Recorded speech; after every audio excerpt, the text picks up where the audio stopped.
heavenly joy, పరలోకానందం. పరిశుద్ధాత్ముడు మనతో మాట్లాడును గాక. గడిచిన 2 వారాలు కూడా మనము లోయ అనుభవాలలో ప్రభు మనకు ఎలాంటి నిరీక్షణను కలగజేస్తాడు, మనము కలిగి ఉన్న శ్రమల లోయను ఆయన ఎలాగు మారుస్తాడు అనే సంగతులను మనం ధ్యానం చేశాం.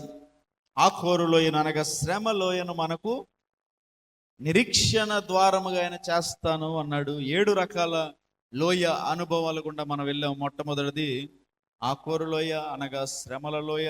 ఆ శ్రమల లోయ దాచిపెట్టిన దాన్ని బయటికి తీసి ప్రభు సన్నిధిలో దాన్ని కాల్చి వేసినప్పుడు ఆ శ్రమను మనకు నిరీక్షణగా చేస్తున్నాడు. 2వ లోయ ఏలా లోయ. అన్యులు తిరస్కరిస్తున్న యేసయ్య నామాన్ని మనం పట్టుకుని వారు ఆధారం చేసుకుంటున్న లోకములో ఉన్న బలమును మనము తిరస్కరించి దేవుని బలం మీద ఆధారపడినప్పుడు గొలియాతు వంటి గొప్ప బేకరులను మనం చంపుతామని. 3వది రెఫాయిములే. భయంకరమైన పరిస్థితులలో దేవుని యొద్ద విచారణ చేసినప్పుడు ఆయన మనకు ఆలోచన చెప్పి వాటి మీద జయమిస్తాడు. 4వ లోయ బాకా లోయ.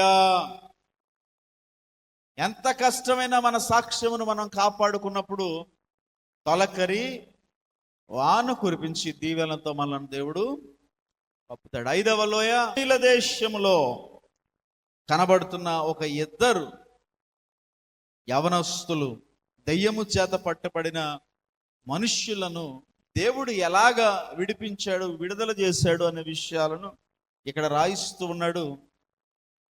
ఈ అద్భుతము గురించిన ధ్యానం ఎప్పుడో జరిగింది, కానీ మరి నూతనముగా కొన్ని విషయాలను మరి ప్రాముఖ్యంగా ఒక క్రొత్త కోణములో నుంచి మనం చూడడానికి ప్రయత్నం చేద్దాం. దేవునికి మహిమ కలుగునుగాక. యేసు ప్రభు ఒక ఊరిలో ఒక గ్రామం గుండా నడిచి వెళ్తున్నప్పుడు ఊరి చివరలో ఉన్న సమాధిలో నుంచి 2 మనుషులు పరుగు పెట్టుకుని వచ్చి యేసు ప్రభుని ఎదుర్కొన్నారు. సమాధులు ఊరికి ముందుంటాయా, ఊరి వెనకాల ఉంటాయా? ప్రభు ఆ దేశంలో ప్రవేశించినప్పుడు, ఏ దేశం అది?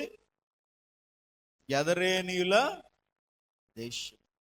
ఆ దేశంలో ప్రవేశించినప్పుడు, ఆయన ఎంటర్ అవుతున్నప్పుడు, ఆ దేశం యొక్క ద్వారములోనికి ఆయన అడుగు పెడుతున్నప్పుడు బహుశా ఆ దేశపు నివాసులు ఎంతమంది వచ్చారో ప్రభుని ఎదుర్కోవడానికి మనకు తెలియదు, కానీ ఎంతమంది ఆ ఊరిలో ఆ పట్టణంలో ఉన్నవారు ప్రభుని ఎదుర్కోవడానికి వచ్చారో మనకు తెలియదు, కానీ ఎంతమంది చూశారో ఇక్కడ రాయించలేదు. కానీ ఊరి అవతల ఉన్న సమాధులు, ఊరి ఎంట్రన్స్ లో ప్రభు ఉన్నాడు, ఊరి అవతల సమాధులు ఉన్నాయి. సమాధుల్లో దెయ్యములు పట్టి ఇబ్బంది పడుతున్న 2 మనుషులకు మాత్రం ప్రభు వచ్చాడన్న సంగతి తెలిసిపోయింది. దేవునికి మహిమ కలుగునుగా. ఆమేన్. దేవుని యొక్క శక్తి మనుష్యులు గుర్తించలేరు, కానీ చాలా త్వరగా దెయ్యములు గుర్తిస్తాయి. దెయ్యములు పట్టిన వారు గుర్తిస్తారు, దురాత్మల చేత నింపబడిన వారు గుర్తిస్తారు. వారు దాన్ని ఓర్చుకోలేరు, వారు దాన్ని తట్టుకోలేరు. యేసు ప్రభు నామము వినబడగానే వారు విలవిలలాడిపోతూ ఉంటారు. ఈరోజు మన దేశంలో జరుగుతున్న ఒక భయంకరమైన ఉన్మాదానికి కారణమే ఇది. యేసు ప్రభు నామము వినబడితే చాలు, ఆయన పేరు కనబడితే చాలు, స్వార్థ ప్రకటించనక్కర్లేదు. కనీసం ఎవరైనా తమ యొక్క కార్ల మీద, వ్యాన్ మీద యేసే రక్షకుడని రాయిస్తే చాలు, దాన్ని కూడా తట్టుకోలేని పరిస్థితులు మన దేశంలోనికి, మన రాష్ట్రంలోనికి వచ్చేసినాయి. ఎంతమంది దాన్ని గమనిస్తున్నారు? భయంకరమైన పరిస్థితి. ఎందుకయ్యా ఇంత తిరుగుబాటు, ఎంత ఉగ్రం ఎందుకు అని అంటే, యేసు నామం ఎక్కడ వినబడిందో అక్కడ దెయ్యములు పారిపోతాయి గనక, దెయ్యములు పారిపోతే ఆ మనిషికి విశ్రాంతి కలుగుతుంది గనక, ఆ మనిషికి విశ్రాంతి కలిగితే వాడిలో యేసు నివసించడానికి చోటు కలుగుతుంది గనక, ఎక్కడైతే యేసు అనే అభిషక్తుని నామము వినబడుతుందో అక్కడ దెయ్యములు తట్టుకోలేవు. దేవునికి స్తోత్రం. అక్కడ దురాత్మలు నిలబడలేవు. కారణం వాటి స్థావరం, వాటి కోటలు కూలిపోతాయి, కూలిపోతూనే ఉన్నాయి, కూలిపోతూనే ఉంటాయి. దేవునికి మహిమ కలుగునుగాక. వాటి స్థావరాలు కూలిపోతాయి గనక, వాటికి చోటు ఉండదు గనక, కొంతమంది వ్యక్తులను స్థావరాలుగా చేసుకుని వారి హృదయాలలో నివసిస్తున్న దురాత్మలు ఈ లోకములో ఏలుబడి చేస్తున్నాయి గనుక యేసు ప్రభు నామములో విడుదల మనకంటే ఎక్కువగా ఎవడికి తెలుసు? ఎవడికి తెలుసు? సాతానుగాడికి తెలుసు. మనకంటే ఎక్కువగా ఎవరికి తెలుసు? దెయ్యాలకు తెలుసు. యేసు ప్రభు యొక్క నామములో ఉన్న శక్తి విలువ మనకంటే ఎక్కువగా దురాత్మలకు తెలుసు. యేసు ప్రభు యొక్క అభిషేకము ఉనికి మనకంటే ముందుగా అవి కనిపెడతాయి, అవి ఎలర్ట్ అయిపోతాయి.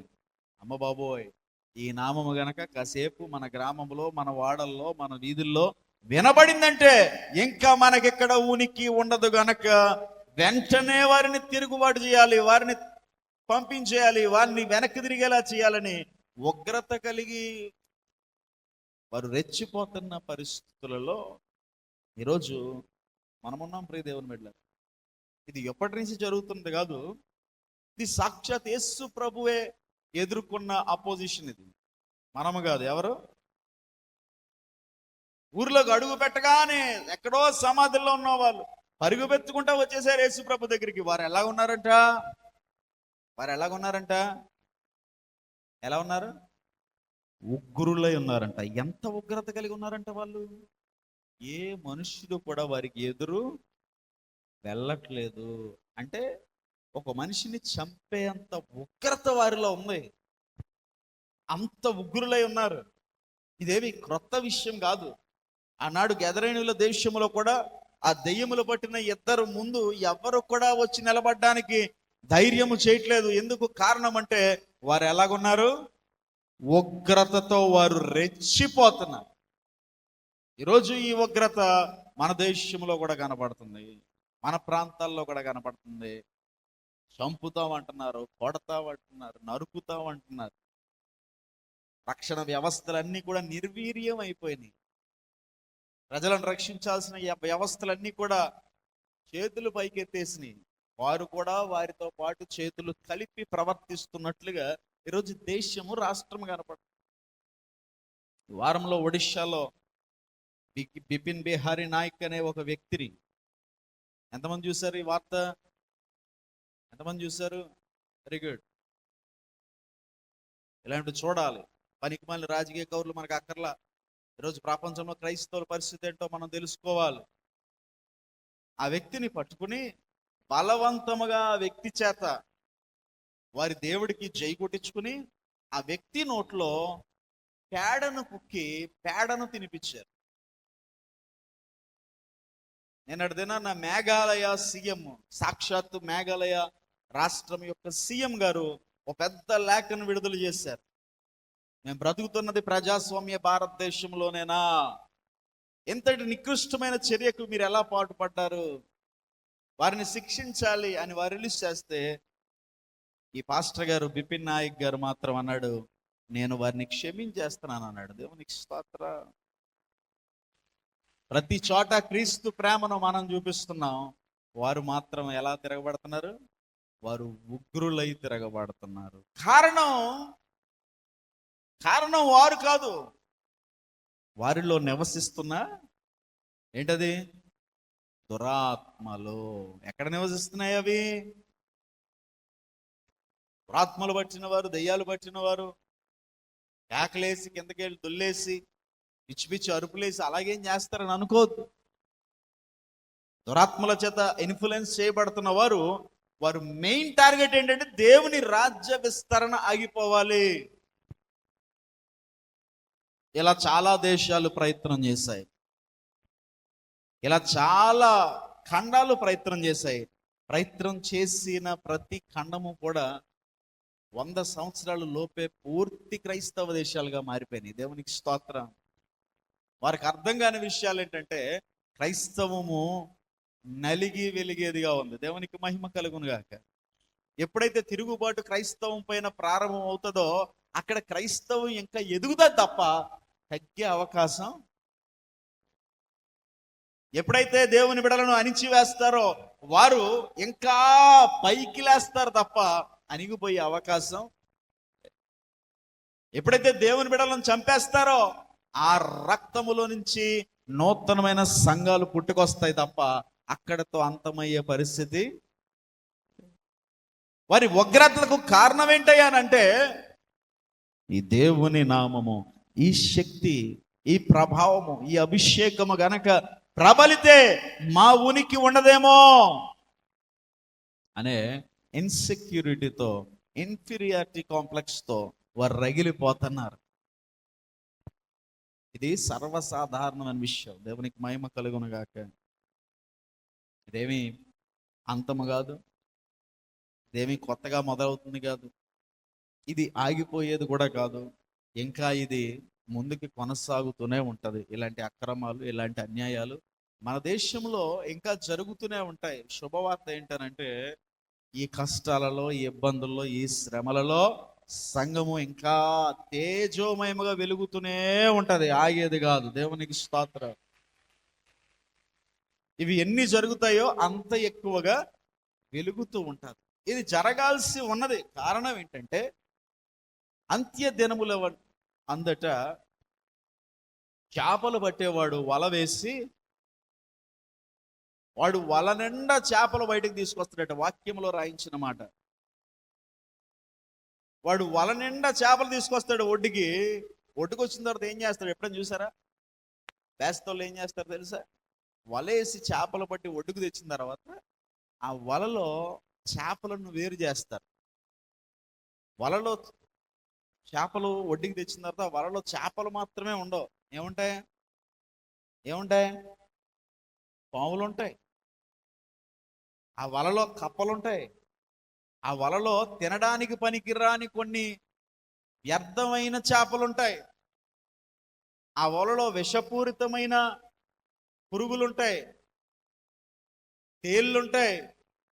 ఎప్పుడైనా చేపలు పట్టే వాళ్ళ వీడియోలు మీకు యూట్యూబ్లో అవైలబుల్గా ఉంటే చూడండి. వారు వల తెచ్చిన తర్వాత ఏం చేస్తారు చూడండి. సముద్రం మీద వేటకెళ్ళిన వాళ్ళు అన్ని రకాలు పడతాయి.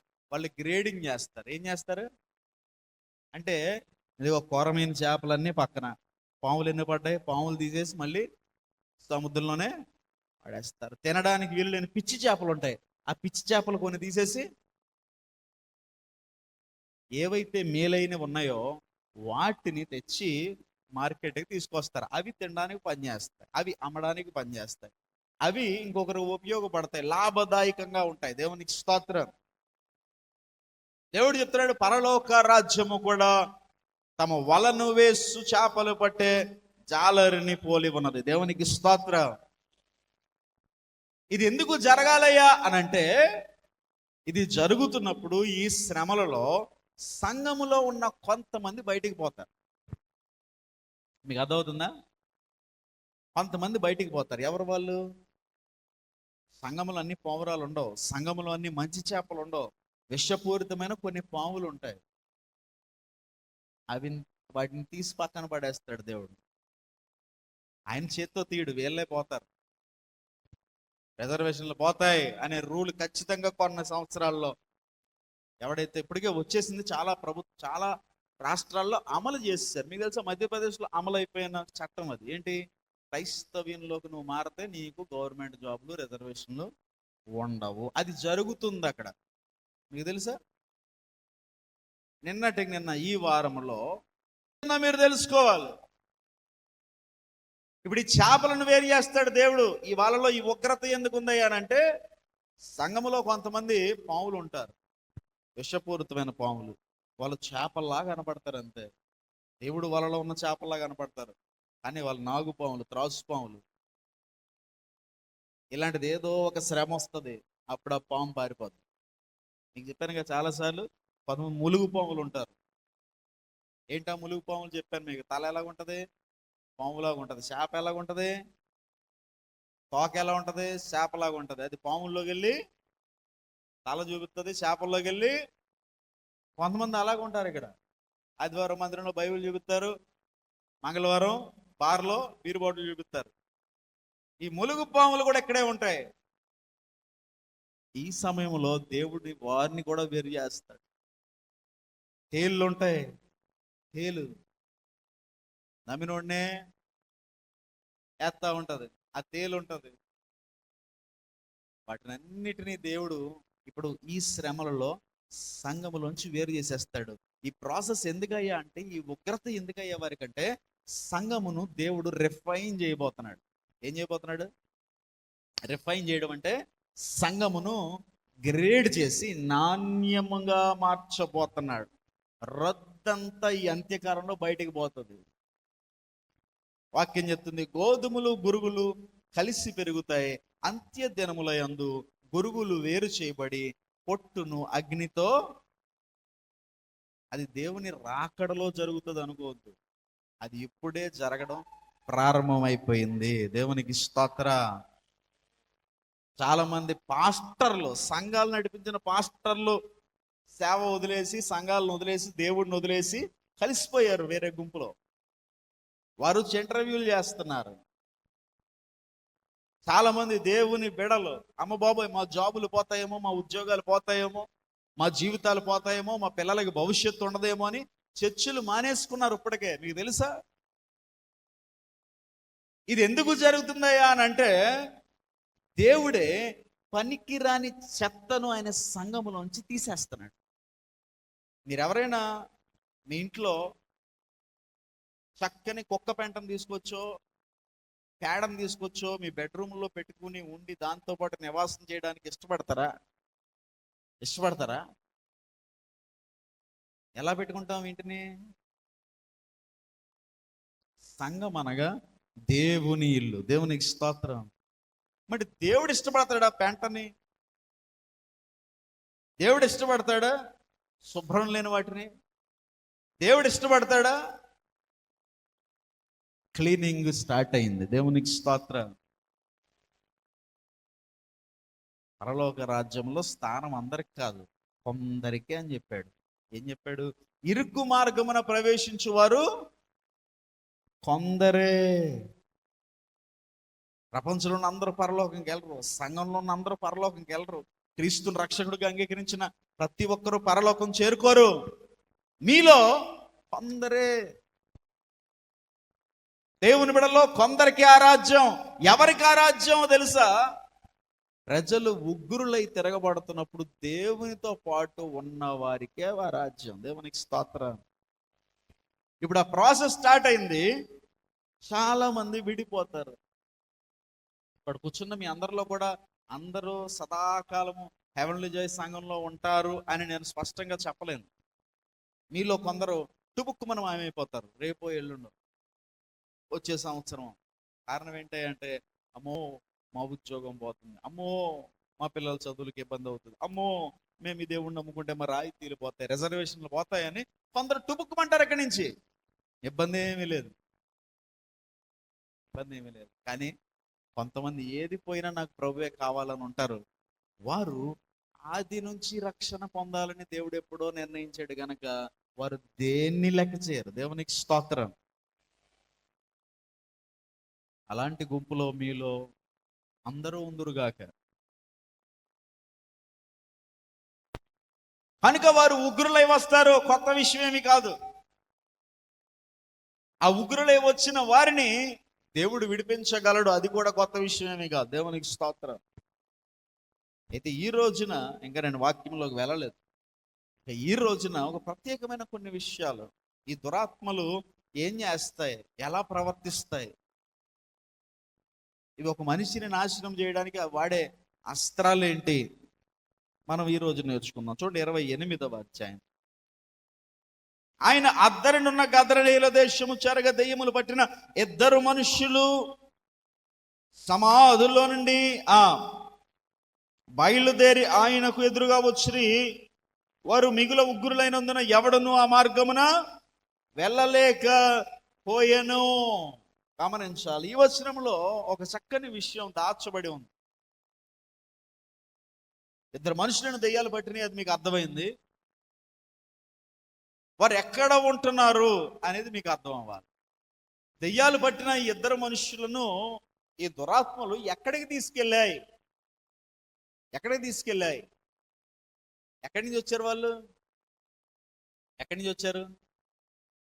సమాధిలో జీవం ఉంటుందా? జీవం ఉంటుందా సమాధిలో? జీవించే వాళ్ళు ఉంటారా? ఏ మచ్చుకైనా జీవం కనపడతా సమాధిలో? ఏముంటుంది సమాధిలో? ఏముంటుంది? నిర్జీవం ఉంటుంది. నిర్జీవులు ఉంటారు, చచ్చిన వాళ్ళు ఉంటారు. ఒక వ్యక్తిలో దురాత్మ ఉన్నది, అది వాడిలో ప్రభుత్వం చేస్తున్నది అనడానికి రుజువేంటయ్యానంటే వాడు నిర్జీవమైన క్రియలు చేయడానికి ఎక్కువ ఇష్టపడతాడు. వాడిలో ఏ మాత్రము జీవం మనకు కనపడదు. వాడు నిర్జీవముగా ఉన్న మనుషులతో స్నేహం చేస్తాడు. జీవము లేని ప్రదేశాలలో ఉండుటకు వాడు ఎక్కువ ఇష్టపడతాడు. ఒకడు దురాత్మతో పట్టబడ్డాడంటే వాడు కేకలేస్తున్నాడు, గంతులేస్తున్నాడు, వాడు కళ్ళు ఎర్రగా అయిపోతున్నాయి, జుట్టు గాలిలోకి ఎగిసిపోతుంది, వాడు మెల్లకన్ను పెట్టి కెంకపడి దొల్లుతున్నాడు, సొంగగారుస్తున్నాడు. దాన్ని బట్టి వాడికి దెయ్యం పట్టింది అని చెప్పడానికి లేదు. అలా చెప్పడానికి లేదు. ఇక్కడ ఉన్న వాళ్ళలో కొంతమందిలో దురాత్మలు ఉంటాయి. అయితే వాళ్ళు మనలాగే ఉంటారు, వాళ్ళు మామూలుగానే ఉంటారు. ఒకడికి దురాత్మ పట్టిందంటే వాడు గంతులేస్తున్నాడు, పడిపోతున్నాడు అని కాదు కదా.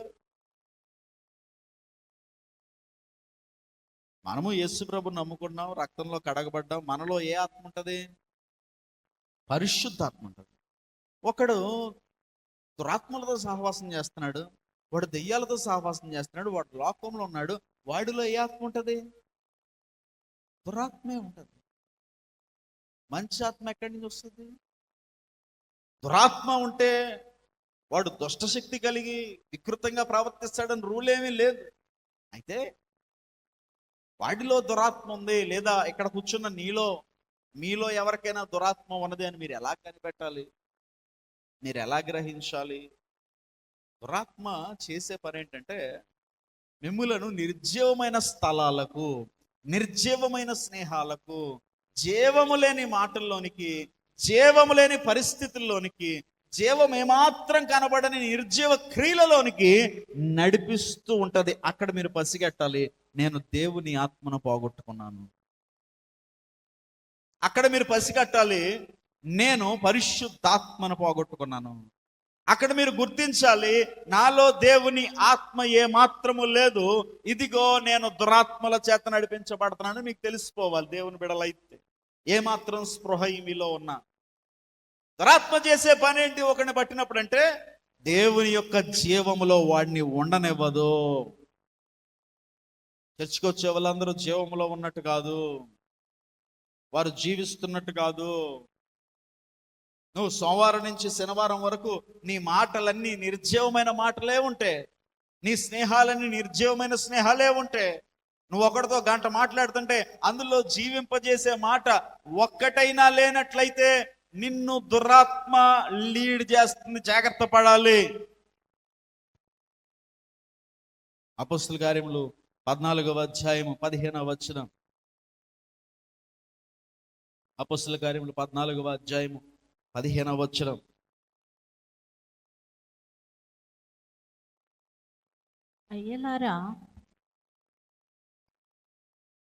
అయ్యలారా మీరెందుకు ఇలాగు చేయుచున్నారు?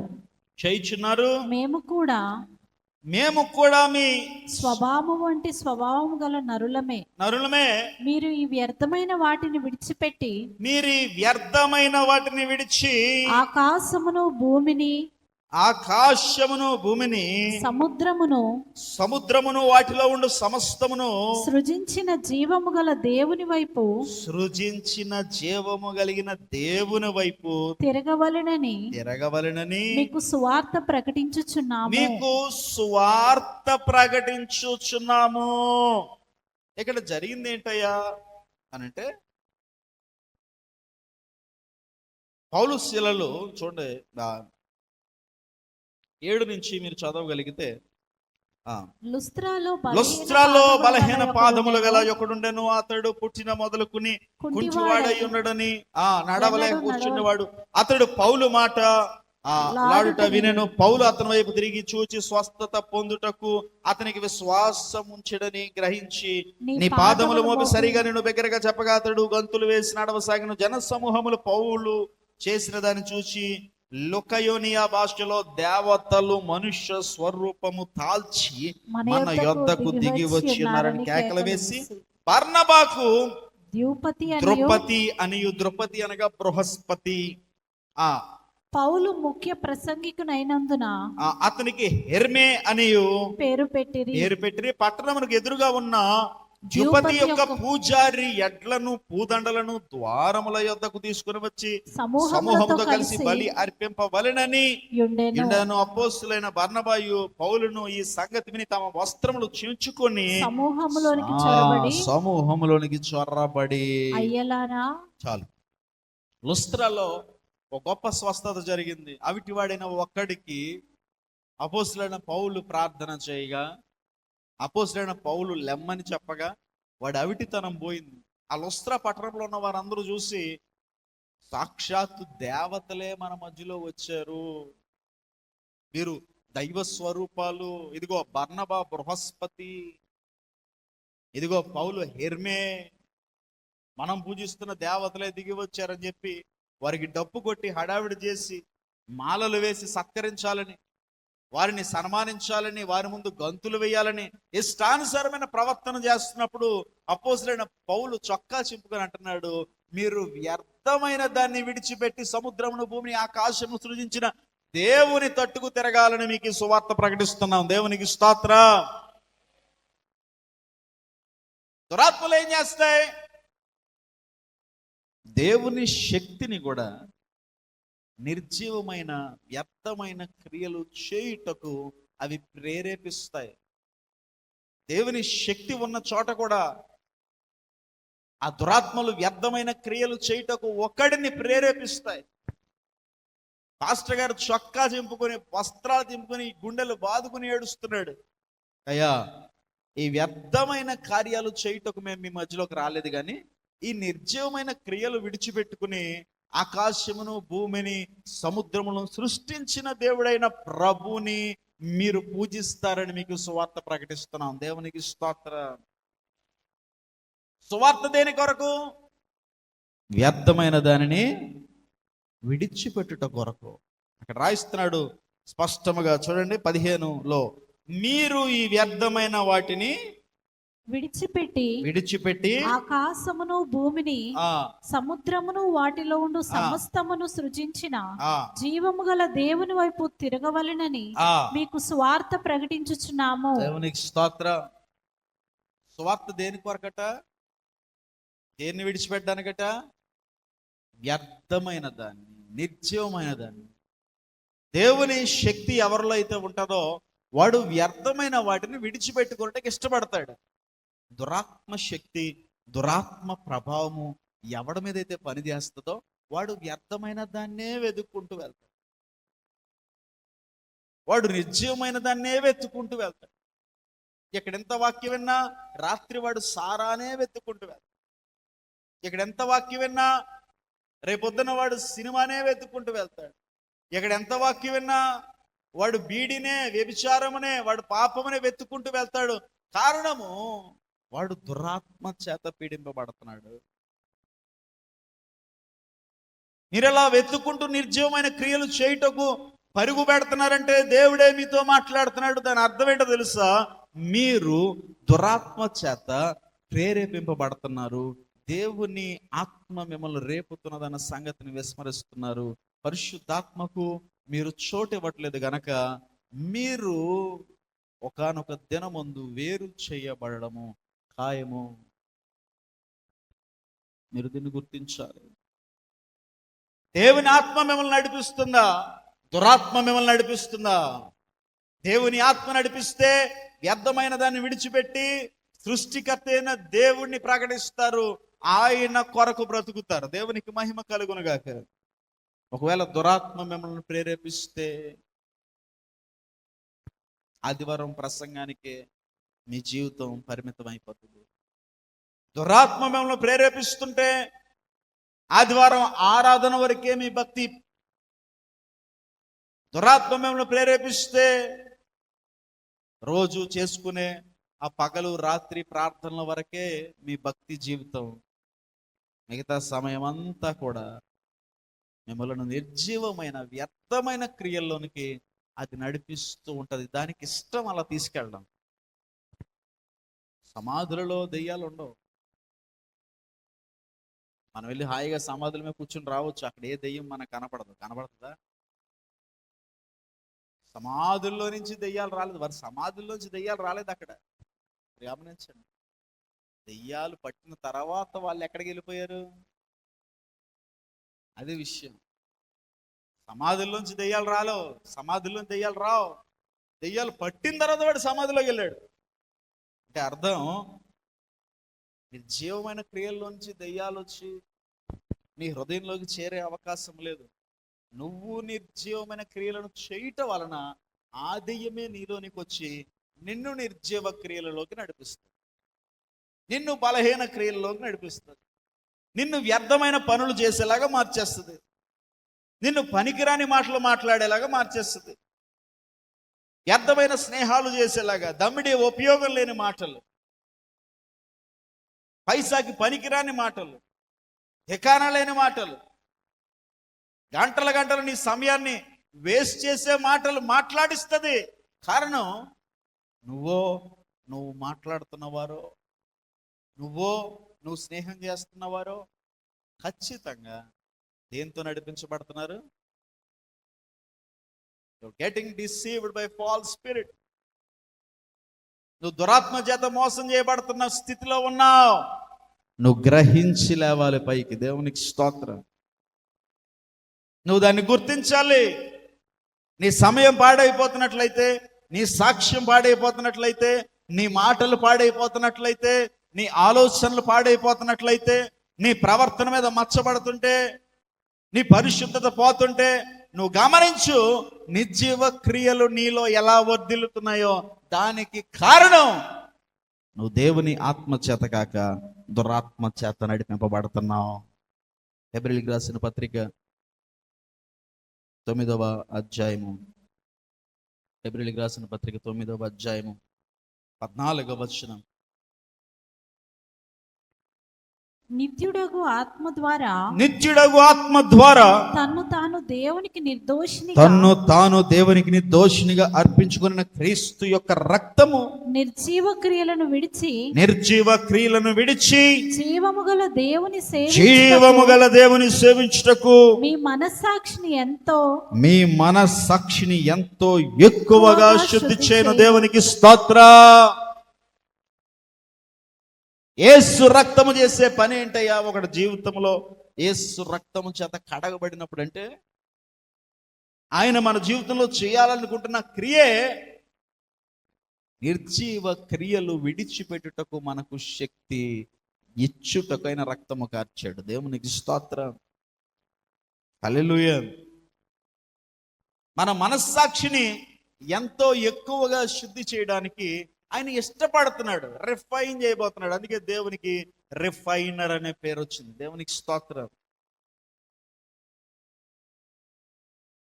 దేవుడు నిత్యము చేయటకు ఇష్టపడుతున్న పని ఏంటి నీ జీవితంలో అంటే, లక్షల మీద లక్షలు ఇవ్వాలని కాదు, వేలు మీద వేలు నీ మీద గుమ్మరించాలని కాదు, స్వస్థత మీద స్వస్థత నీకు ఇవ్వాలని కాదు, ఏలుకు ఒక ఉంగరం సంవత్సరం చొప్పున 10 సంవత్సరాల్లో 10 ఉంగరాలు మీ ఇంట్లో ఉన్న ప్రతి ఒక్కరికి పెట్టాలని ఆయన కోరుకోవట్లేదు. ఇల్లు మీద ఇల్లు కట్టాలని నువ్వు ఆయన కోరుకోవట్లా. అవన్నీ జస్ట్ టోకెన్స్ గా నీకు నీ మొహాన్ని పాడేస్తాడు ముష్టేసినట్టు. తీసుకుని బతికే సంతోషంగా, ఇబ్బంది ఏమి లేదు. నీ జీవితంలో ఆయన చెయ్యాలనుకుంటున్న మహత్కార్యం ఒకటి ఉంది. దేవునికి స్తోత్రం. అదేంటంటే, He wants to refine your heart. నీ మనస్సాక్షిని ఎంతో ఎక్కువగా శుద్ధి చేయాలని ఆశపడుతున్నాడు. దేవునికి స్తోత్రం. ఎంతో ఎక్కువగా శుద్ధి అంటే ఆ పదానికి ఉన్న అర్థం ఏంటంటారు? ఎంతో ఎక్కువగా శుద్ధి. చూడండి, కొంతమందికి శుభ్రం ఎక్కువగా ఉంటుంది. ఇప్పుడు మా ఇంట్లో నాకు కొంచెం శుభ్రం ఎక్కువ. దేవునికి ఒక అలవాటు ఉంది. అది ఖచ్చితంగా మంచి అలవాటు. ఆయన ప్రతిరోజు ప్రతిదినం పరిశుద్ధాత్ముడికి ఒక అలవాటు ఉంది. ఆయనకు ఒక పని ఇష్టం. ఆ పని ఏంటో తెలుసా?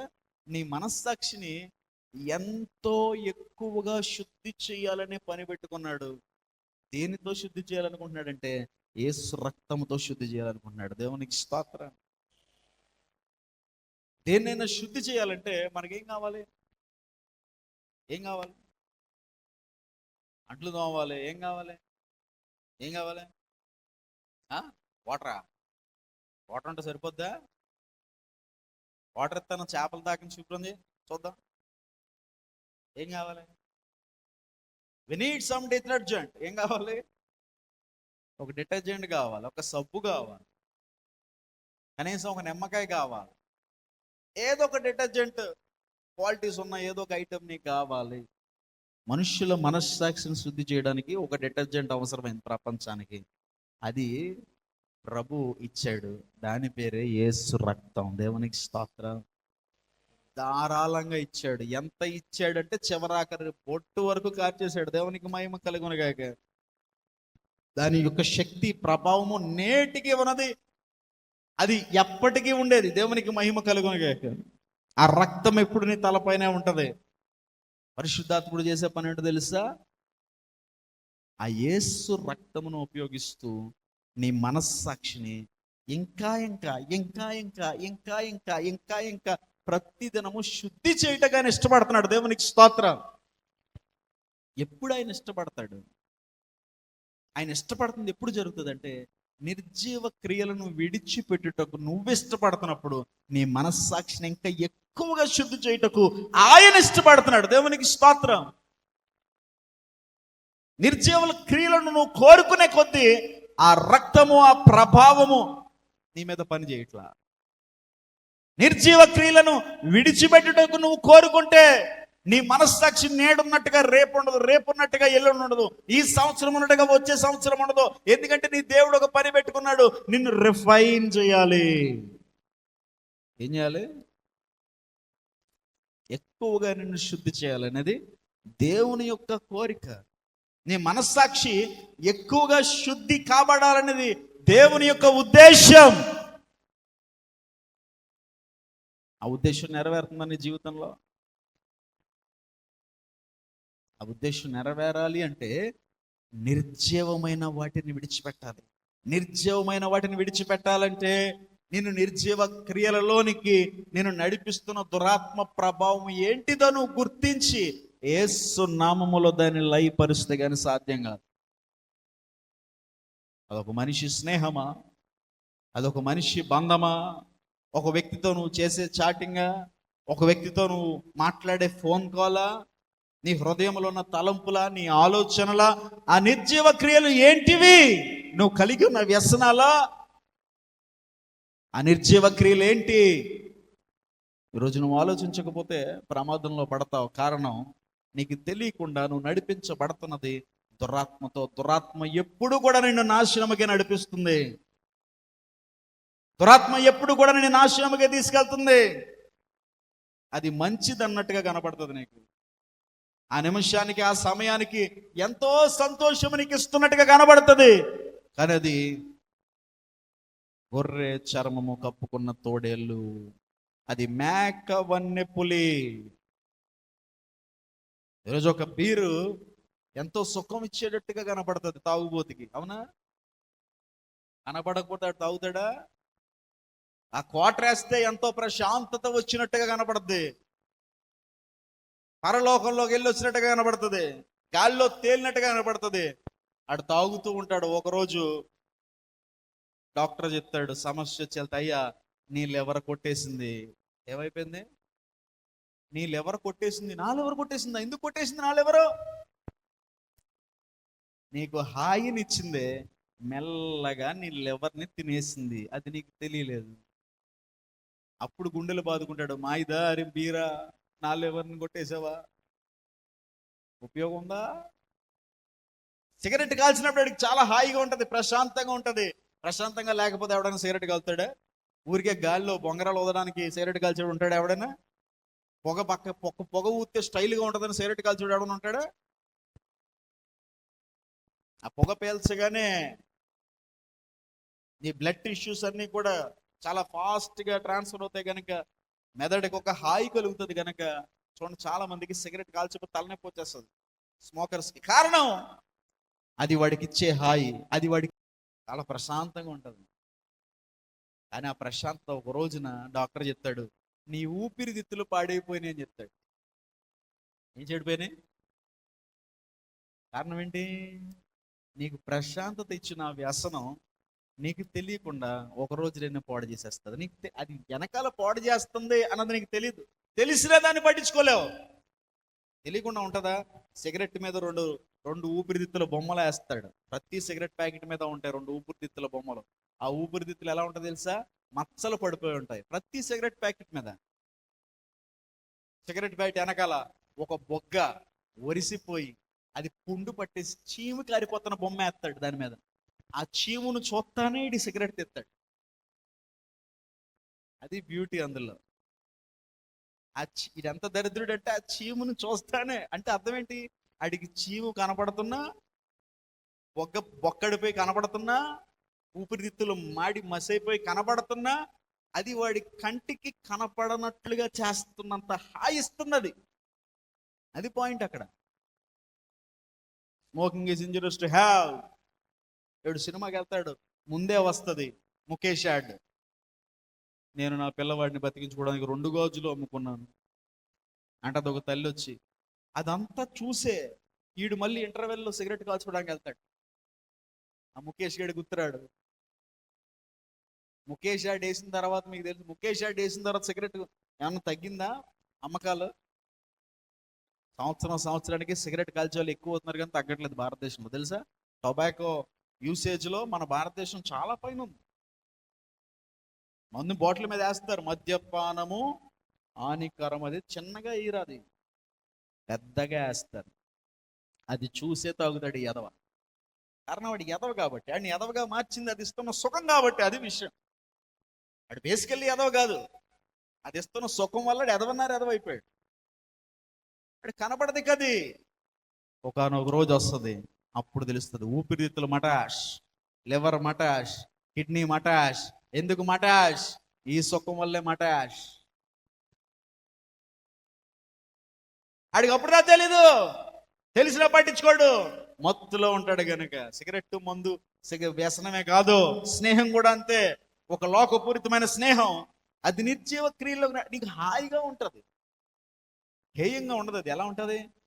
హాయిగా. ఒక పరిశుద్ధుడిని ఆ నిర్జీవమైనది వచ్చి, నిర్జీవమైన వాడు వచ్చి ఆ పరిశుద్ధుడిని పాపంలోకి నడిపిస్తున్నప్పుడు ఆ పరిశుద్ధుడికి హాయిగా ఉంటుంది.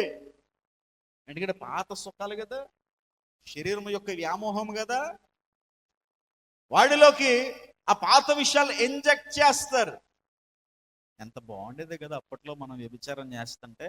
అప్పట్లో లవర్తో ఉన్నప్పుడు బాగుండేది కదా, పెళ్ళైన తర్వాత ఏముంది, బాయ్ ఫ్రెండ్తో ఎంత సుఖంగా ఉంది కదా, గర్ల్ ఫ్రెండ్తో ఎంత బాగుందో కదా, బాగుండేదే కదా. ఆ అమ్మాయి ఎంత అందంగా ఉందో కదా, ఆడి పిల్లం ఎంత బాగుంది కదా, ఈడు మొగుడు ఎంతో హ్యాండ్సమ్ గా ఉంటాడు కదా. దిక్కుమాలిన నిర్జీవ క్రియలు ఇవి, కానీ సుఖంగా ఉంటాయి. ఒకరోజు నేను నాశనంకు నడిపేదాకా నీకు తెలియదు. ఆ సుఖమునకు నువ్వు వెచ్చించిన వేళ యేసు రక్తము అని, యేసు రక్తమును వృధా చేసావని అప్పుడు దాకా నీకు తెలియదు. తెలిసే టైంకి చేతులు కాలేక ఆకులు పట్టుకుంటే మాత్రం ఉపయోగం ఏంటి అన్నట్టుగా నీ బతిక అయిపోద్ది. దానికి ఈరోజు గుర్తు చేసుకోవాలి, యేసు రక్తము నిర్జీవ క్రియల నుంచి మిమ్మల్ని విడిపించి మీ ఆత్మను, మీ మనస్సాక్షిని ఎంతో ఎక్కువగా శుద్ధి చేయాలన్నది ఆయన ఉద్దేశం. దేవునికి స్తోత్రం. కనుక ఈరోజు నువ్వు గుర్తించాలి, నువ్వు నడుస్తున్నది నిర్జీవ క్రియల్లో అయితే నిన్ను నడిపిస్తున్నది దేవుడు కాదు, నిన్ను నడిపిస్తున్నది దురాత్మ. వారిని తీసుకెళ్లి సమాధుల్లోకి నడిపించింది. ఎప్పుడైతే దేవుడు ఆ ఊరిలోకి అడుగు పెట్టాడో సమాధుల్లోంచి వారు పరుగు పెట్టుకుంటూ వచ్చారు. కారణం, దేవుడు చోట నిర్జీవ క్రియలు ఉండలేవు. దేవునికి స్తోత్రం. అవి వెలవెలలాడిపోతాయి. అందుకే ఒక క్రైస్తవ విశ్వాసి జీవితంలో ఆత్మీయ పోరాటంతో నలిగిపోవడానికి కారణం అదే. ఆ పోరాటం ఉండాలి మనలో. నిజంగా నువ్వు దేవుని బిడవైతే నిర్జీవ క్రియలను నువ్వు ఎంజాయ్ చేయలేవు. ఎందుకంటే యేసున్న చోట వాటికి చోట్లేదు కనుక. దేవునికి స్తోత్రం. నువ్వు ఎంజాయ్ చేయలేవు. ఎలాగైనా అందులోంచి బయటికి రావాలని పోరాడతావు. నీ పోరాటము ఎప్పటికీ వృధా కాదు. దేవునికి మహిమ కలుగును గాక. ఎందుకంటే నీ దగ్గర యేసు ఉన్నాడు. దేవునికి స్తోత్రం. యేసు ఉన్న చోట దురాత్మ ఉండలేదు. ఆ దురాత్మ పారిపోతుంది. అయితే మొట్టమొదటి విషయం ఏంటి? దురాత్మ చేత నడిపింపవారు ఎక్కడికి వెళ్తారు? ఏ క్రియలకు? సమాధిలో పోతారు. ఇప్పుడు ఎక్కడి నుంచి ఎక్కడికి వెళ్తారు? నిర్జీవ క్రియలలోనికి. ఇది మీరు గుర్తుపెట్టుకోవాలి. జీవము లేని క్రియలు మీలో ఉన్నాయా? నిర్జీవమైన మాటలు మీరు మాట్లాడుతున్నారా? నిర్జీవమైన పనులు చేస్తున్నారా? నిర్జీవ క్రియలు అంటే ఏంటి? ఇది ఒక్కటి చెప్పించి అయితే అని ఆపాను కదా, ఆ తర్వాత ఏంటో చెప్తాను. నిర్జీవ క్రియలు అంటే ఏంటి? Very simple. జీవము అందులో ఏమాత్రం లేకపోతే అది ఏ క్రియలు అయిపోతాయి? ఒకటితో ఫోన్ చేసి మాట్లాడే ఒక గంట మాట్లాడిన తర్వాత ఏమ్మా ఉపయోగపడేది ఈ గంట ఫోన్ కాల్లో ఏం నేర్చుకున్నామని అడిగితే నీ దగ్గర ఏ సమాధానం లేకపోతే నువ్వు ఆ గంట సంభాషణ చేసిన క్రియ ఏదైతే ఉందో అది ఏ క్రియ అయిపోద్ది? అది విషయం. ఒక గంట మాట్లాడు మీ అన్నయ్యతోనో, అక్కతోనో, బామ్మదితోనో, ఎవడో గొట్టంగడితో మాట్లాడో ఒక గంట. ఆ గంట మాటల్లో ఏం మాట్లాడావో ఏమ్మా అంటే, ఏం లేదండి మా వదిన. ఇదే దరిద్రంలో బతుకుతారు కొంతమంది. మీలో కూడా అలాంటి దరిద్రులు ఉండొచ్చు. సారీ, దరిద్రులు అన్నందుకు క్షమించాలి, కానీ మీరు దరిద్రులే. కారణం ఏంటయ్యా అనంటే, ఈ గంట ఏం జీవం ఉందమ్మా ఇందులో? బెండకాయ తింటే ఏంటి, కోడి కూర తింటే ఏంటి, కొబ్బరి అన్నం తింటే ఏంటి, అన్ని పొద్దున్న వచ్చేస్తాయి కదా బయటికి. ఎందుకు ఆ దరిద్రం నీకు? తిన్నప్పుడు హాయిగా వండుకుని తిను, సంతోషంగా ఆనందంగా ప్రశాంతంగా ఉండు. మళ్ళీ తిన్నది మళ్ళీ ఊర్లో అందరికి ఫోన్ చేసి ఆడేం తినడం కొనుక్కుని, ఈడేం తినడం కొనుక్కుని, ఎందుకు వచ్చిన పనికి మళ్ళీ పంచాయతీ ఇది? నువ్వు ఒకటితో ఒక గంట మాట్లాడావంటే అందులో జీవమైన దేవుని యొక్క మాట ఏదో ఒకటి ఉండాలి. దేవునికి స్తోత్రం. నిన్ను జీవింపజేసేది, నీ కుటుంబాన్ని జీవింపజేసేది, లేదా వారిని జీవింపజేసేది, వారి కుటుంబాన్ని జీవింపజేసేది ఏదో ఒకటి నిర్జీవమైన క్రియ వారిలోనో నీలోనో పోయేలాగా ఉండాలి ఒక గంట సంభాషణ. దేవునికి స్తోత్రం. జీవమేది లేదు అక్కడ, నిర్జీవమైన క్రియలేవి. దేవుని దగ్గరికి వచ్చిన తర్వాత ఏం విడిచిపెట్టుకోవాలి? నిర్జీవమైన క్రియలు విడిచిపెట్టేయాలి. నేను మా స్నేహితుడు దేవుని విడలం మన పాప పెద్ద మనిషి అయింది, అది ఊళ్ళందరికీ ఎందుకు చెప్పాలి? మన పాప పెద్ద మనిషి అవడం అంటే ఏంటి? ఆమె వయసుకు వచ్చింది, పెళ్ళికి సిద్ధమైంది, అంతేనా? ఇంకొక మాట నేను యాడ్ చేయలేదు. ఇంకొక దానికి సిద్ధమైంది అనేది పెద్ద మనిషి అవ్వడం అనేది దానికి అర్థం. అది ఊళ్ళో అందరికి ఎందుకు చెప్పాలి ఆ విషయం? అంటే నా పిల్ల లవ్ చేసుకోవడానికి రెడీగా ఉందిరా, లైన్ వేసుకోండి అని చెప్పి నువ్వే లైసెన్స్ ఇచ్చినట్ట, అంతేనా కదా? దాని అర్థం ఏంటి? పెద్ద ఫోటో వేసి దానికి ఒక పేరు ఏంటది? ఏంటది? పుష్పవతి. ఎంత దరిద్రంగా ఉంటుంది అది. మా పాప సిద్ధంగా ఉంది అబ్బాయి, మీరు ఎవడొకటి లవ్ చేసి లేపుకెళ్ళిపోండి అని చెప్పి ఊర్లో ఉన్న పనికి మళ్ళీ కుర్రోళ్ళందరికీ హింట్ ఇవ్వడం కాకపోతే ఏంటది? ఎందుకది? ఎవడికి ఉపయోగం? తన యొక్క ప్రైవేట్, మీ పాప యొక్క రహస్య గోప్యమైన ఒక అవయవము గురించిన విషయం అది. అది ఊర్లో అందరికి పబ్లిసిటీ చేసుకుంటావా? దరిద్రం కాదది. ఎప్పుడో పెట్టాడు, ఎప్పుడో. దాన్ని మనం ఎందుకు కొనసాగించాలి? మన కుటుంబాల్లో కూడా చాలాసార్లు చేసుంటాం. కానీ ప్రతిరోజు మన మనస్సాక్షి నూతనం అవుతుంది కనుక ఇలాంటి నిర్జీవ క్రియలను ఏం చేయాలి? మనం ఏం చేయాలి? విడిచిపెట్టాలి. ఇది మనకు తగదు. ఇప్పుడు నిర్ణయం తీసుకున్నాను నేను. దేవుడు నాతో మాట్లాడాడు. ఇక్కడికి వచ్చిన తర్వాత మన సంఘంలో కూడా అలాంటి ఫంక్షన్ జరిగింది, చేసాం. ఆ తర్వాత ప్రభు నన్ను హెచ్చరించాడు. ప్రభు నన్ను హెచ్చరించినప్పుడు అప్పుడు నిర్ణయం తీసుకున్నాను, ఎప్పుడు ఇలాంటి ఫంక్షన్లు చేయను, ఇలాంటి ఫంక్షన్లకి వెళ్ళను. దేవునికి స్తోత్రం. కారణం అదొక నిర్జీవ క్రియ. దేవుడు నమ్ముకున్నవాడు చేసే పని కాదు అది. ఇలాంటి నిర్జీవ క్రియలు చాలా ఉన్నాయి. నువ్వు ప్రభుని నమ్ముకుని ముందుకెళ్లే కొలది ఇలాంటి నిర్జీవ క్రియలు చచ్చిపోవాలి. దేవునికి మహిమ కలుగును గాక. విడిచిపెట్టాలి. నువ్వు, నేను, మనం అందరం నూతన మగుతూ జీవములోనికి ప్రవేశించాలి తప్ప మళ్ళీ వెనక్కి వెళుతూ నిర్జీవంలోనికి వెళ్ళకూడదు. చెప్పాను, మనం కలిగి ఉన్న ప్రివిలేజ్ ఏంటంటే మనతో పాటు ఎవరున్నారు? యేసున్నాడు. యేసున్న చోట నిర్జీవ క్రియలకు చోటు, దురాత్మలకు చోటు, అవి పారిపోతాయి. అయితే ఇక్కడ రెండో విషయం ఉంది. కిందకి వెళ్దాం. 29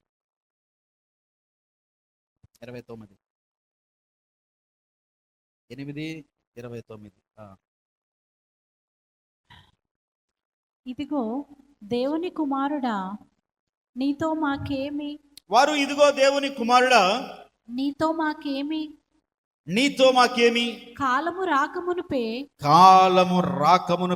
మమ్మను బాధించుటకు ఇక్కడికి వచ్చితివా?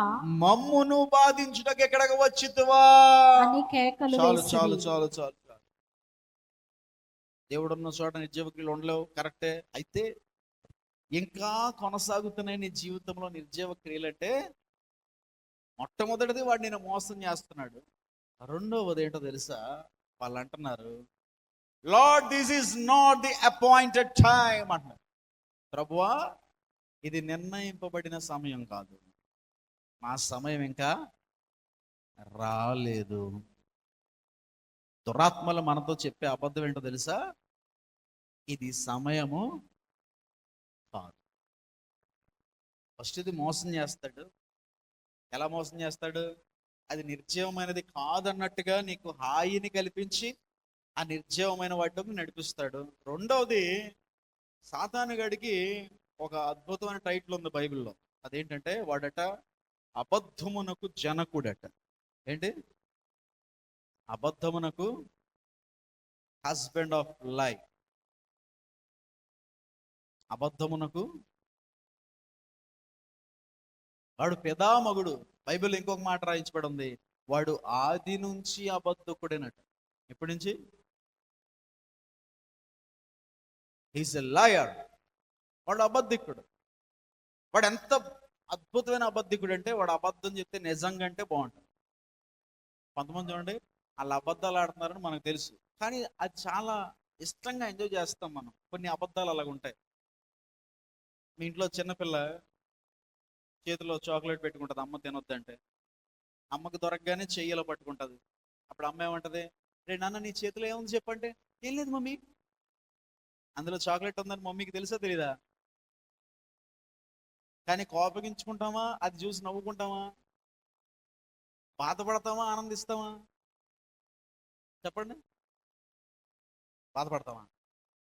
ఉంటారు ఎవరైనా బాధపడి తల్లిదండ్రులాగా? అది అబద్ధం చెప్తుందని మనకు తెలుసు, కానీ మనం ఏం చేస్తాం దాన్ని? ఓపెన్ చేయంటే, ఒక్క నిమిషం మమ్మీ అని వెనకాల చేపెట్టుకుని ఈ చేతిలో పట్టుకొని ఇలాగంటది. చూడు మమ్మీ, ఏం లేదు. అప్పుడు ఆ చేతిలో పెట్టక తీయంటే ఆ చేతిలో పెట్టి మళ్ళీ చూడు మమ్మీ, ఏం లేదు. దాన్ని ఎంజాయ్ చేసి ఆఖరికి 2 చేతులు ఓపెన్ చేయంటే అప్పుడు దొరుకుతుంది. అది అబద్ధం అని తెలుసు, కానీ మనం దాన్ని ఏం చేస్తాం? సాతాను కూడా ఎలాంటి వాడు. చిన్నపిల్లలు నేను సాతానుతో పోల్చట్లేదు, ఉదాహరణ చెప్తున్నాను అంతే. సాతాను ఎంత బాగా అబద్ధం చెప్పగలడంటే, ఆ అబద్ధం నీకు ఎంత రుచిగా ఉంటుందంటే చెప్పలేవు. అంత రుచిగా ఉంటుంది ఆ అబద్ధం. చూడక అమ్మాయిని మోసం చేయాలనుకునే ఒక మగవాడు ఏం చెప్తాడు? నీకోసం నా ప్రాణమైన ఇస్తానంటాడు. అది చాలా ఇష్టంగా ఉంటుంది దానికి. అది అబద్ధమని అది కనిపెడుతుందా? పెళ్లి చేసుకున్న 6 నెలలు బాగున్నాడట. 6 నెలల తర్వాత పిల్ల పుట్టిన తర్వాత అబ్బాయి వెళ్ళిపోయాడు. ఎక్కడికి వెళ్ళిపోయాడో తెలియదు. పోలీస్ కంప్లైంట్ పెట్టినా దొరకలేదు. 6 నెలలు అయిందంటే ఇప్పటికి. అప్పుడు 4 సంవత్సరాలు అయింది ఇప్పటికి. ఆ ఒంటరి పిల్లను ఆ పాపే పెంచుకుంటుంది. అన్నయ్య ప్రార్థన చేయండి అన్నయ్య, నా పరిస్థితి ఇలాగుందని పెట్టింది. ఇలాంటివి నాకు రోజు చాలా వస్తూ ఉంటాయి. చాలా మంది ఆడపిల్లలు ఎందుకు అంతలా మోసపోయింది ఆ పిల్ల అంటే, వాడు చెప్పిన అబద్ధం అంతా ఎలా ఉంది? అందంగా ఉంది. అలా సాతాను మనతో చెప్పే అబద్ధాలలో, వాడు చెప్పే అందమైన అబద్ధాలలో టాప్ 1లో ఉండే అబద్ధం ఏంటో తెలుసా? నీకు ఇంకా సమయం ఉంది అని చెప్తాడు. ఏం చెప్తాడు? నీకు ఇంకా సాతాను చెప్పే అబద్ధాల లిస్ట్ ఒకటి ఉంది బైబిల్లో. చాలా చోట్ల వాడు ఎలాంటి అబద్ధాలు చెప్తాడో రాయించబడి ఉంది.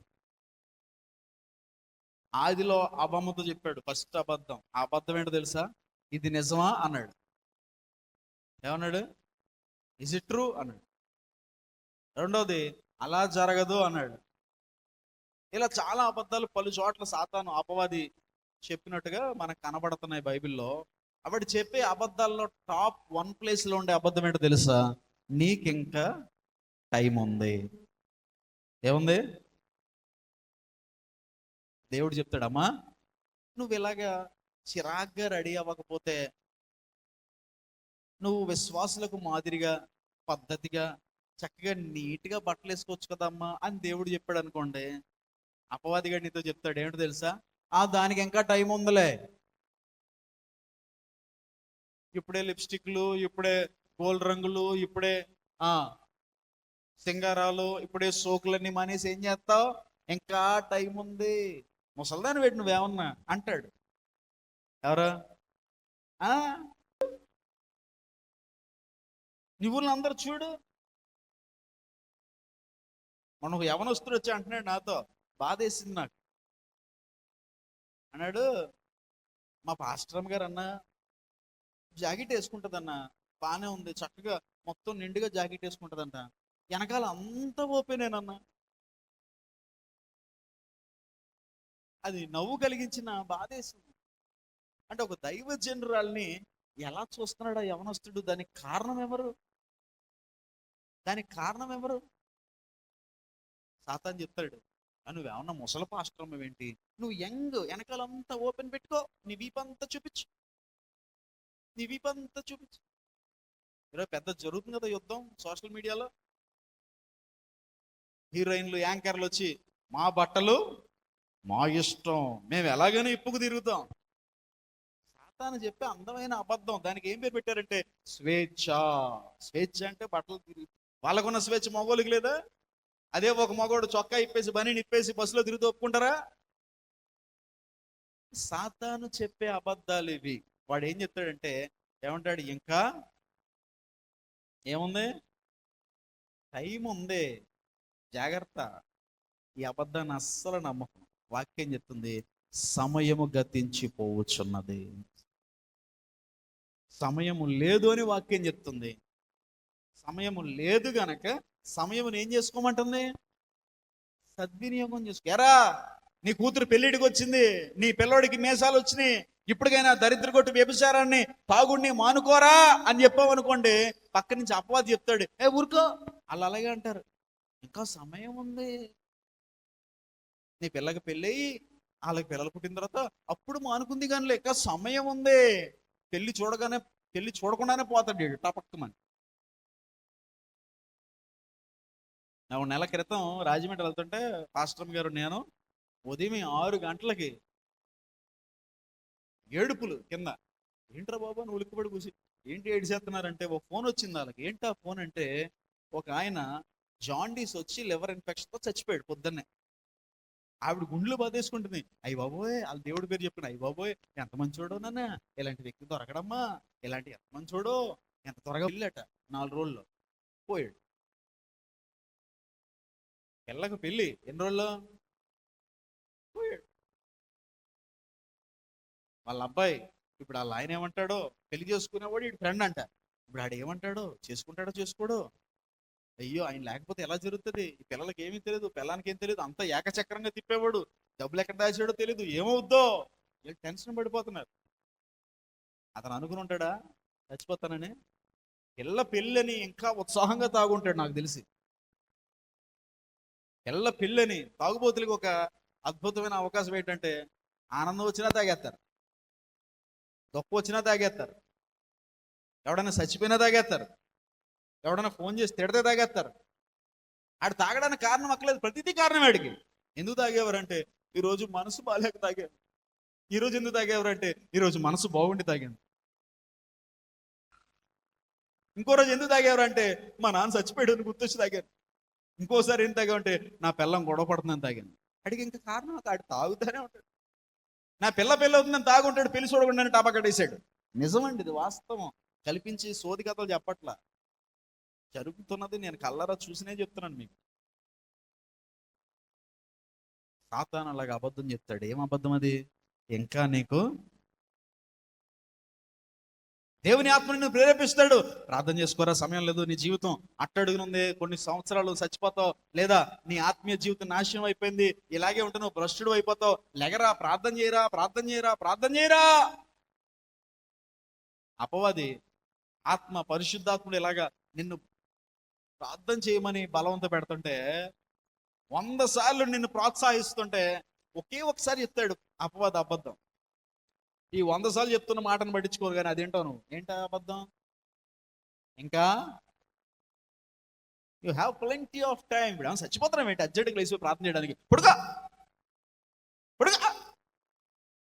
పొద్దున 5 ప్రార్థన చేయి, 12 వేసి ప్రార్థన చేసుకోవాలా? పొడుగా అరిగే వద్దు, ఇది పొద్దున 5 ప్రార్థన చేసుకో. దేవుడు ప్రార్థన చేయరా అని చెప్పి ఇదేనో ఆడేం చెప్తాడు? మొహం చూసి ఎంత నీరసం అయిపోయిందో, నీ కళ్ళు చూసి ఎలాగైపోయినాయో, నీ నరాలు ఎలా ఊగిపోతాను చూసావా, నువ్వు చాలా కష్టపడ్డావు, పడుకో, మరీ పిచ్చి ఉండకూడదు, 5 లేచి ప్రార్థన చేయి. 5 అలారం పెట్టుకుంటావు, పడుకుంటావు, 5 అల్లారం లెగుతుంది, నువ్వు లేగవు, అల్లారం మోగుతూనే ఉంటుంది. ఒకవేళ అది నేను నిద్ర డిస్టర్బ్ అయింది అనుకో, టప్మని లెగిసి అల్లారం పట్మని ఆపేసి మళ్ళీ పడుకుంటాం. సాతాను చెప్పే అబద్ధం అలాగ ఉంటుంది. దేవుడు చెప్తాడు ప్రార్థన చేసుకో, వాక్యం చదువుకో, ఊరికా ముసలిదానం ఏంటి నాకు అలా బైబిల్ చదువుతావు నువ్వు, కానీ టైం ఉంది. నువ్వు చదువుకుంటున్నావు కనుక నువ్వు ముందు సోషల్ చదువు, సైన్స్ చదువు, మ్యాథ్స్ చదువు. తల్లిదండ్రులు కూడా చెప్తారు ఈ రోజున, రేయ్ హోంవర్క్ రాసావా? ఎంతమంది అడుగుతారు మీ పిల్లల్ని? అడుగుతారు కదా.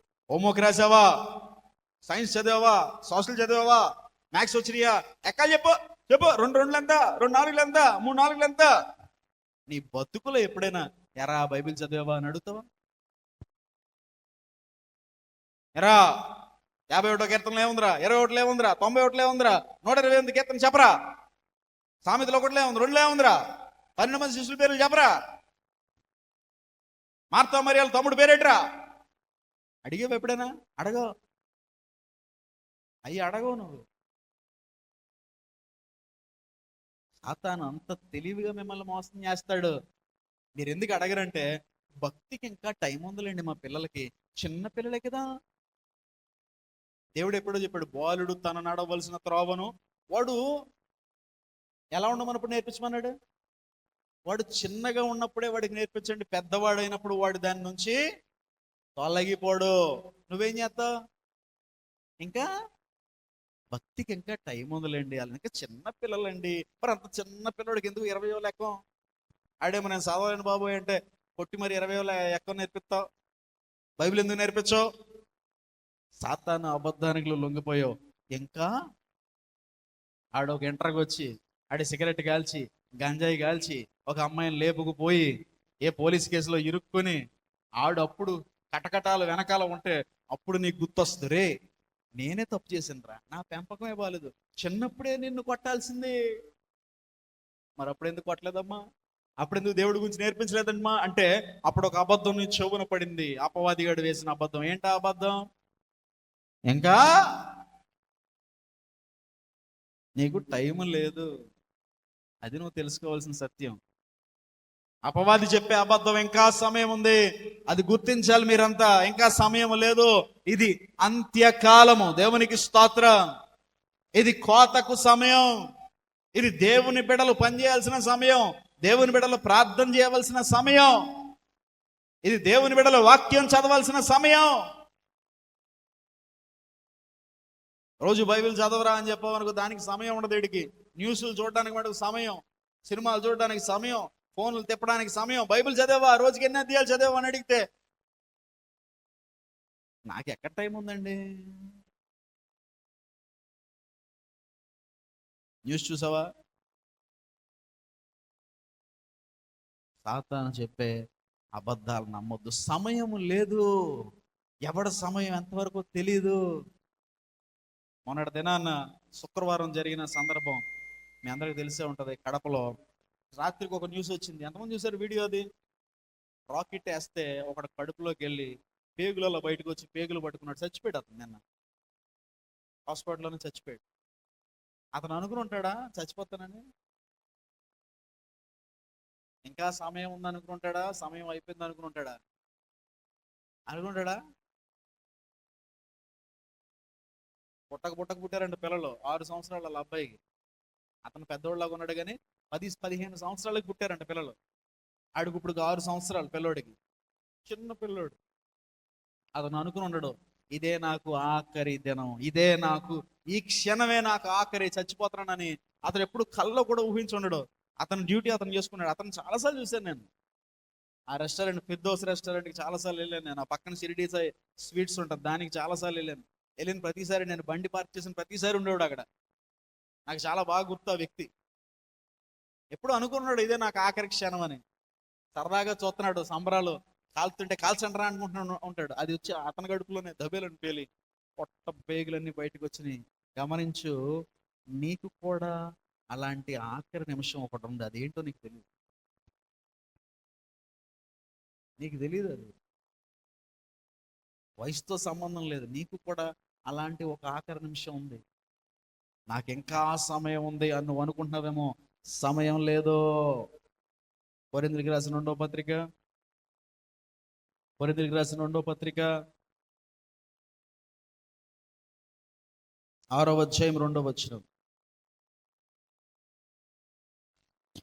అనుకూల సమయమందు నీ మొరను ఆలకించితిని, నీ మొర ఆలకించితిని.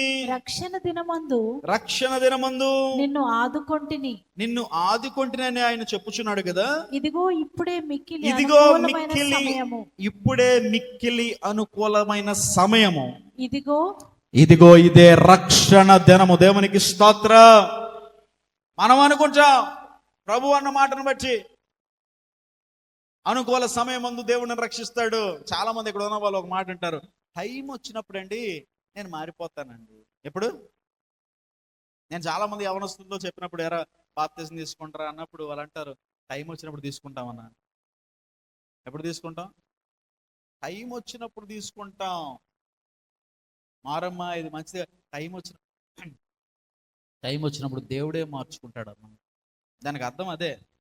అనుకూల సమయం ముందు నీ మొర నేను ఆలకించింది, రక్షణ దినమందు నిన్ను. దానికి అర్థం ఏంటి? టైం వచ్చినప్పుడు దేవుడే నన్ను మార్చుకుంటాడు.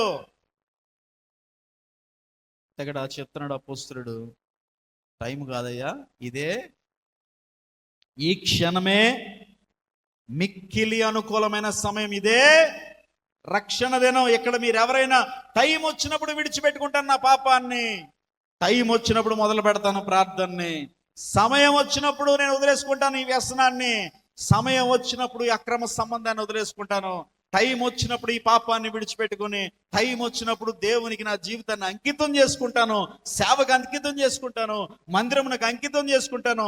సమయం వచ్చినప్పుడు మారిపోతాను అనుకుంటావేమో. కాదు, ఇదే మిక్కిలి అనుకూలమైన సమయము. ఈ ఆదివారమే నీ రక్షణ దినం. రేపేమవుద్దో, సాయంత్రం ఏమవుద్దో, ఇంకొక క్షణంలో ఏమవుద్దో నీకు తెలీదు.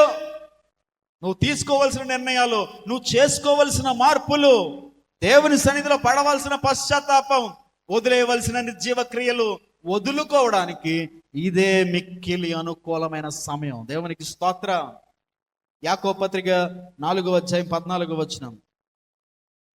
యాకోబు పత్రిక 4వ అధ్యాయం 14వ వచనం. యాకోబు 4:14. రేపేమి సంభవించునో మీకు తెలియదు. మీ జీవం ఏ పాటిది? కొంతసేపు కనబడి అంతలోనే మాయమయ్యే ఆవిరి వంటిదిరా ఈ జీవితం. లోకాన కాదేది శాశ్వతం. కొంతసేపు కనబడి అంతలోనే మాయమయ్యే ఆవిరి వంటిదిరా ఈ జీవితం. లోకాన కాదేది శాశ్వతం. యేసే నిజ దేవుడు, నిత్య జీవమిస్తాడు, మరణమైన జీవమైన నిన్ను విడువడు. యేసే నిజ దేవుడు, నిత్య జీవమిస్తాడు, మరణమైన జీవమైన నిన్ను విడువడు. కొంతసేపు కనబడి అంతలోనే ఆవిరి వంటిదిర ఈ జీవితం. లోకాన కాదేది. జాగ్రత్త, వాక్యం చెప్తుంది రేపేమి సంభవించను నీకు తెలియదు. నీ బ్రతుకు ఎంత అంటున్నాడు. నీ జీవం ఏ పాటిదంటే మనం అంటాం కదా ఎవరోళ్ళని, నాకు చెప్పడానికి నీ బ్రతుకు ఎంతరా అంటావా? నీ బతికెంతరా నాకు చెప్పడానికి? మనం ఇంకా సమయం ఉందని దేవుడితో చెప్తున్న ప్రతిసారి దేవుడు కూడా అదే డైలాగ్ కొడతాడు. ఎంతరా నీ బతుకు?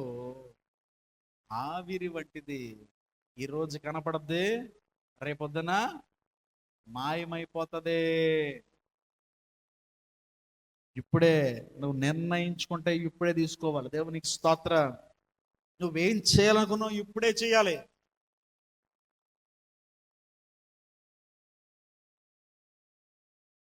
ఒక ఇంట్లో ఒక ఇద్దరు అన్నదమ్ములు ఉన్నారు. తమ్ముడు చాలా మంచి స్థితిలోకి వెళ్ళాడు. అన్నగారు వ్యాపారాలు చేసి పాడైపోయి చాలా నష్టపోయి చాలా ఇబ్బంది పడ్డాడు. పిల్లలను కూడా చదివించుకోలేక ఇబ్బంది పడ్డాడు. ఈ తమ్ముడు చాలా కోట్లు సంపాదించాడు. తమ్ముడు ఒకనొక రోజున పిల్లలను చదివించుకోలేకపోతున్న బాధతో ఆయన ఆయనకున్న వ్యసనాన్ని అధికం చేసుకుని రోజు తాగి లివర్ పాడైపోయి చచ్చిపోయాడు. చచ్చిపోయిన తర్వాత ఆయన పాతి పెట్టేశారు. జరిగిపోయింది. ఇంట్లో వాళ్ళందరూ ఏడుస్తున్నారు. ఆ తమ్ముడు కూడా చాలా బాధపడ్డాడు. ఆ తమ్ముడు నేను ఇద్దరం కారులో వెళ్తున్నాం. అప్పుడు నాకు 20 సంవత్సరాల వయసు. ఆ తమ్ముడు ఎవరైతే ఉన్నారో, చాలా కోట్లు సంపాదించిన తమ్ముడు ఎవరైతే ఉన్నాడో, అతను నేను ఇద్దరమే ఇన్నోవాలో కారులో వెళ్తున్నప్పుడు ఆయన నాతో అంటున్నాడు, అరే బన్నీ, మా అన్నయ్యకి నేను చాలా చేద్దాం అనుకున్నాను. వాడికి ఒక మంచి వ్యాపారం పెట్టాలి, వాడిని దారిలోకి తీసుకురావాలనుకున్నాను. ఈలోపే చచ్చిపోయాడని ఏడుస్తున్నాడు. ఏదైనా చెయ్యాలి అనుకుంటే ఎప్పుడు చేయాలి? ఒకటికి సువార్త ప్రకటించాలంటే ఈరోజే ప్రకటించాలి. నువ్వేమంటావు? సమయం వచ్చిన టైం వచ్చినప్పుడు చెప్తానండి అడిగి దేవుని గురించి. అప్పుడు ఎలా దొరకడో చూస్తాను. నీ బొంద టైము. అప్పుడు చచ్చిపోతే ఎలా దొరుకుతాడు? లేదా నువ్వు చచ్చిపోతే ఎలా దొరుకుతాడు? టైం వచ్చినప్పుడు అండి మందిరానికి ఇది చేసుకుంటానండి. టైం వచ్చినప్పుడు నీ బొంద వస్తుంది. నీకు టైం ఎప్పుడు రాదు టైం. సమయం వచ్చినప్పుడు అండి దేవునికండి పలానా సమర్పణ ఇస్తానండి. రాదది. రేపు అనేది నీకు లేదు. ఈ రోజే మనది. దేవునికి స్తోత్రం. రేపు అనేది ఏ మనిషికి ఉండదు. నేను రేపులో ఉన్నాను అని ఎవడని చెప్పగలరా? I'm living in tomorrow. నువ్వు రేపు టుమారోలోకి వెళ్ళి అప్పుడు ఏం చెప్పగలవా? రేపు బతుకుంటే రేపు చెప్పగలవా? ఐఎమ్ లివింగ్ ఇన్ టుమారో చెప్పాను కదా, రేపులో నేను బతుకుతాను చెప్పగలవా? ఎందుకు? రేపు ఒకవేళ నీకు బతుకుండి రేపు నువ్వు బతుకుండి రేపులోకి వెళ్ళినా అది నీకు రేపు అవ్వదు. అది కూడా నీకు ఏమవుద్ది? ఈ రోజే అవుతుంది. నీకు రేపు అనేది అది వాక్యం. ఇదే మిక్కిలి అనుకూలమైన సమయం. ఇదే రక్షణ దినం. ఏప్రిల్కి రాసిన పత్రిక 3వ అధ్యాయము 15వ వచనం చూసి మనం ముగిద్దాం. ఒక్క మాట 13 నుంచి 15, 13-15. నేడు మీరాయిన శబ్దము వినిన ఎడల కోపము పుట్టించినప్పటి వలె మీ హృదయములను కఠిన పరచు కొనకుడని 40 సంవత్సరములు ఆయన చెప్పెను గనక పాపము వలన కలుగు భ్రమ చేత మీలో ఎవడును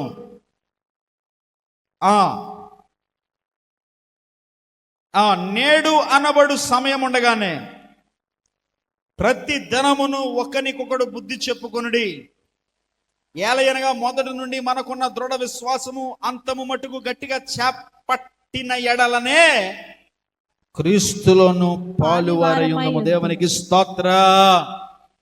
ప్రభు చెప్తున్నాడు, నేడు ఆయన శబ్దము మీకు వినబడిన ఎడలా. దేవుని యొక్క శబ్దం ఎంతమందికి వినబడింది రాత్రి, ఈ రోజున? ఎంతమంది విన్నారు దేవుని యొక్క శబ్దాన్ని? ఈ సమయంలో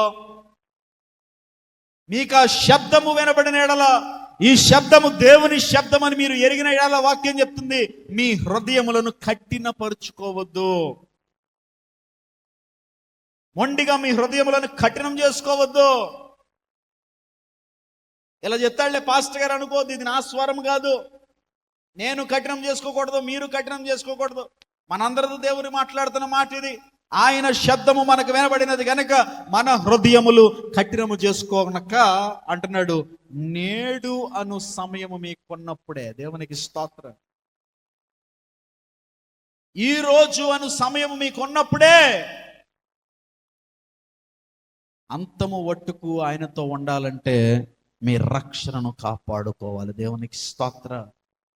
అప్పుడే మనము క్రీస్తులో ఏమవుతామంట? ఆయనలో భాగం, పరలోకంలో స్థానం, ఆయన ఇచ్చే స్వాస్థ్యం ఎప్పుడు ఉంటుందయ్యా అని అంటే, నేడు అను సమయం ఉన్నప్పుడే మన జీవితాలను బాగు చేసుకోవాలి. వచ్చే ఆదివారం కూడా దేవుడు నాతో మాట్లాడితే అప్పుడు వదిలేస్తానండి? లేదు. వచ్చే ఆదివారం నీకు ఉందో లేదో నాకు తెలియదు. నీ స్నేహాన్ని విడిచిపెట్టుకోవడానికి, నీ లోక ప్రేమను విడిచిపెట్టుకోవడానికి, నీ వ్యభిచారాన్ని విడిచిపెట్టుకోవడానికి, నీ అంతరంగ పాపమును విడిచిపెట్టుకోవడానికి, నీ ఆలోచనలు మార్చుకోవడానికి, నీ బ్రతుకుని మార్చుకోవడానికి నేడు అనే ఒక సమయం నీకు దొరికింది. దేవునికి స్తోత్ర. ఒకడి మీద ఒకడిని చూసుకుని ఒకడు పాడవద్దు, కానీ వాక్యం చెప్తుంది, ఒకరికొకడు బుద్ధి చెప్పుకోండి. దేవునికి స్తోత్ర. ఒకడికొకడు తీర్పు తీర్చుకోవద్దు, కానీ ఒకడికొకడు బుద్ధి చెప్పుకొని నేడు అనే సమయం దొరికినప్పుడే మారిపోండి. దేవునికి మహిమ కలుగును గాక. అంత్య దినాల్లో మనం ఉన్నాం, ఆఖరి గడియల్లో మనం ఉన్నాం. ఒక భీకరమైన యుద్ధము, మీరు ఎప్పుడు కని వినని యుద్ధం ఒకటి జరగబోతుంది ప్రపంచంలో. ఈ మాటను గుర్తుపెట్టుకుని రాసుకోండి. అతి త్వరలో మీరు అందరూ చూస్తారు. రాకడకు అన్ని గుర్తులు కనబడుతున్నాయి. కేవలము 15 నుంచి 2 నెలల్లో యెరూషలేములో 3వ మందిరము కట్టుటకు కావలసిన సామాగ్రి అంతా సిద్ధమైపోయింది. ఒక్కసారి గవర్నమెంట్ ఓకే అందంటే యెరూషలేములో 3వ మందిరం కడతారు, ప్రభువు వచ్చేస్తాడు, మనం ఆయనతో వెళ్ళిపోతాం. ఎంతమంది వెళ్తాం? హృదయం కఠినము చేసుకొనకుండా ఎందరైతే నేడు అను సమయం ఉన్నప్పుడే మనస్సాక్షిని ఎక్కువగా శుద్ధి చేసుకుని బ్రతుకుతారో వారు పరలోకంలో ఉంటారు. ఘోరమైన ఉగ్రత నుంచి తప్పించుకుంటారు. ఆ 7 ఏండ్ల పరిపాలన నుంచి బయటపడతారు. ఇదిగో దేవునితో సదా ఆనందములో వశిస్తారు. దేవునికి మహిమ కలుగునుగాక. అట్టి కృప ప్రభు మీ అందరికీ అనుగ్రహించునుగాక. నేడు అను సమయం ఉన్నప్పుడే ఏ నిర్జీవ క్రియలు మీలో ఉన్నాయో అవి విడిచిపెట్టుకుని దేవుని యొక్క బలలో మీరు పాలు పంపులు పొందండి. మోకరించుదాం.